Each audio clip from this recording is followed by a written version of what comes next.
Olá! Você está assistindo mais um conteúdo oferecido pela Agroceres Multimix. Nós somos uma empresa comprometida com o desenvolvimento do agronegócio nacional. Por isso, acreditamos que compartilhar conhecimento é essencial. Aproveite! Olá, tudo bem? Eu sou o Fernando, supervisor de pesquisa do Centro de Pesquisa da Agroceres Multimix. Hoje eu estou aqui para falar de um assunto muito interessante e muito importante na avicultura, que é sobre instalações e ambiência para frangos de corte. Bom, como todos sabem, o grande avanço, a grande revolução que a avicultura passou nos dias atuais e nos últimos 30 anos se deve a uma série de fatores e uma série de trabalho em conjunto de vários profissionais de diversas áreas, dentre eles a área de genética, área de ambiência, nutrição, enfim.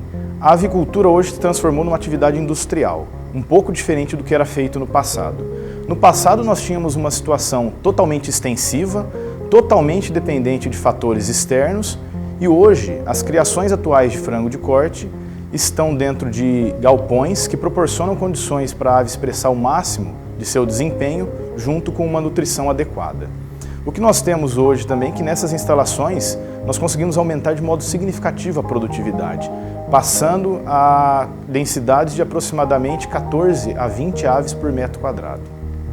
Outra revolução que é observada nos últimos 30 anos é em relação ao desempenho dessas aves. Um exemplo para vocês, o peso dessas aves há 30 anos atrás, que era em torno de 2,1 kg, hoje praticamente aumentou 65%, ou seja, na mesma área e na mesma idade, aos 42 dias, a gente consegue retirar um frango com aproximadamente 3,1 kg.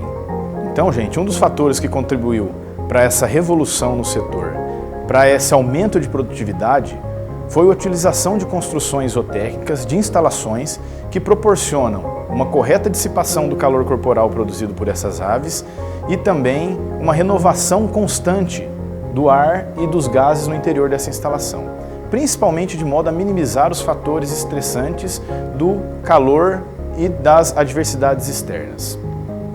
Bom, como nós estamos numa região tropical, eu vou focar a minha apresentação nos efeitos adversos através do estresse térmico. O primeiro ponto que nós podemos observar é uma redução no consumo de ração. Essa redução no consumo de ração é uma tentativa da ave e do organismo dessa ave em tentar ajustar o seu metabolismo para minimizar a produção de calor interno. Esse calor interno também chamado de incremento calórico. Como nós sabemos, a redução nesse consumo proporciona, ao longo do tempo, uma redução no ganho de peso dessas aves. Uma redução no ganho de peso, efeitos negativos na produtividade desse lote. Outro fator que o organismo lança mão para tentar minimizar esses efeitos adversos do estresse térmico é o aumento da ofegação. A ave consegue aumentar em até 10 vezes a sua frequência respiratória. Porém, isso traz um problema metabólico, um desequilíbrio ácido básico chamado de alcalose respiratória. Ou seja, essa hiperventilação causada pelo aumento da ofegação proporciona a essa ave um aumento, uma redução nos íons de ácido carbônico no sangue. Então, como nós já estamos falando de troca térmica, eu preciso falar de alguns processos físicos que estão envolvidos nesse ponto. Os primeiros processos que eu vou falar são os mecanismos sensíveis. Esses mecanismos sensíveis, eles são dependentes de uma diferença de temperatura. O primeiro deles seria a troca de calor por condução. Condução, como o próprio nome já remete, significa a troca de calor por contato. Ou seja, quando a ave está numa temperatura diferente do ambiente que ela está e ela realiza contato para tentar trocar calor, seja com a cama, seja com outras aves. Outro mecanismo bastante interessante é a troca de calor por convecção. A troca de calor por convecção, ela envolve a movimentação de fluidos que podem ser líquidos ou gasosos. No caso da avicultura, eu vou focar mais nessa parte de fluidos gasosos, ou seja, movimentações de massa de ar que proporcionam a troca térmica por diferença de temperatura. Outro mecanismo bastante interessante também é a radiação. Todo corpo é capaz de absorver calor, ele emite ondas eletromagnéticas e essas ondas na forma de calor contribuem para o aquecimento do ambiente. A instalação, por mais isolada que ela possa ser, ela, de uma certa forma, ela também transmite calor para o ambiente interno. E como eu já adiantei, através da respiração, a ave consegue trocar calor por evaporação. Ou seja, a evaporação é uma troca de calor através da mudança de estado físico da água, que ela passa do estado líquido para o estado gasoso. Todos esses mecanismos em conjunto, eles contribuem para dissipar ou manter o calor corporal dessas aves. Bom, como nós estamos falando em dissipar e manter calor, um ponto interessante que eu gostaria de abordar aqui é que qual seria a temperatura ideal de conforto para as aves? A temperatura ideal depende totalmente da idade dessa ave. Não existe uma temperatura fixa. Essa temperatura, ela varia de acordo com a idade da ave. Portanto, uma ave jovem, até mais ou menos uns 21 dias, que tem uma dificuldade para a manutenção do calor corporal, ela precisa de temperaturas mais elevadas, próximas de 32, 33 graus. Aves mais adultas, o processo já é o oposto. Ela precisa dissipar o calor corporal. Portanto, ela precisa de temperaturas ambientes um pouco mais baixas. Só que o problema é que elas estão na mesma instalação. Então, como eu estava dizendo, na mesma instalação, nós temos que ter uma variação de temperatura muito alta, mantendo temperaturas mais elevadas para as aves jovens e temperaturas mais baixas para aves adultas. E isso tudo no mesmo galpão. Então, meus amigos, o desafio é manter uma temperatura adequada, manter uma umidade em níveis próximos de 65% e uma taxa de ventilação que não proporcione desconforto ou uma má dissipação dos gases produzidos nesse galpão. Outro cuidado que nós devemos observar é a questão do alojamento. O alojamento, o galpão ele deve estar aquecido e deve proporcionar condições de conforto térmico aos pintinhos, mas também ele deve proporcionar uma condição de qualidade de ar adequada, com uma renovação de O2 e uma dissipação de gases tóxicos. Bom, como nós estamos falando de galpão, eu tenho que falar dos mecanismos de climatização desses galpões. O primeiro ponto que eu vou abordar é sobre a ventilação.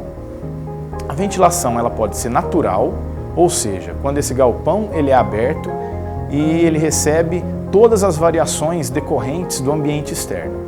Não é bom porque a gente não consegue manter um controle adequado da temperatura interna desse galpão. E a ventilação mais utilizada hoje em dia é a ventilação forçada, sendo que ela faz uso de artifícios, de equipamentos que proporcionam a troca de ar. Essa ventilação ela pode ser via pressão positiva ou via pressão negativa. Também pode ser tipo túnel, ou seja, o ar ele passa ao longo de todo o comprimento do galpão, no sentido longitudinal, ou lateral, também chamada de cross ventilation, que ela passa no sentido da largura do galpão. A ventilação normalmente ela está associada a sistemas de resfriamento evaporativo, que podem ser via painéis evaporativo ou aspersão ou nebulização de água no interior desse galpão. Quanto à iluminação, o galpão ele pode ser do tipo dark house, ou seja, é um galpão totalmente isolado, que depende exclusivamente de luzes artificiais. E pode ser do tipo yellow house, blue house, que possui cortinas translúcidas que permitem a passagem da luz externa. Como eu falei, os sistemas de ventilação por pressão positiva, ele é realizado através de ventiladores, ou seja, esses ventiladores empurram o ar, eles deslocam a massa de ar de uma entrada até a saída desse galpão. O outro sistema por pressão negativa já é o contrário, através de exaustores há uma sucção do ar externo até uma saída específica. Aqui estão alguns exemplos de galpão por pressão negativa. Um é do tipo dark house, vocês podem observar que ele é totalmente vedado, e o outro blue house. Vocês observem que as cortinas azuis permitem a passagem da luz externa, porém tem um certo auxílio de uma iluminação artificial também. Agora a pergunta que eu faço é: por que deveríamos investir em ambiência? Bom, essa foi a mesma pergunta feita por produtores e integradoras há 15, 10 anos atrás, quando esses sistemas começaram a chegar no Brasil. E, meus amigos, a resposta foi dada pelas aves. Foi uma resposta dada pelo desempenho, foi uma resposta dada pelo ganho que nós obtivemos implantando esse tipo de tecnologia, que hoje é irreversível. E para o produtor, esse produtor ele foi melhor remunerado a partir do momento que ele começou a investir em ambiência e climatização, pois houve uma melhora no desempenho zootécnico, houve uma melhora na qualidade de carcaça, esse produtor conseguiu otimizar a sua mão de obra, ele conseguiu uma estabilidade de seus resultados ao longo do ano, independente da época de criação, obteve maior lucratividade com isso. Então, para as aves, proporcionou uma melhor qualidade de carcaça para essas aves, melhores condições de bem-estar e conforto térmico e, consequentemente, com tudo isso, maior viabilidade. Bom, esse era o assunto que eu queria passar para vocês e até a próxima. Espero que você tenha gostado desse vídeo. Este e muitos outros assuntos você encontra no AGblog, o blog da Agroséries Multimix. Agroséries Multimix, muito mais que nutrição.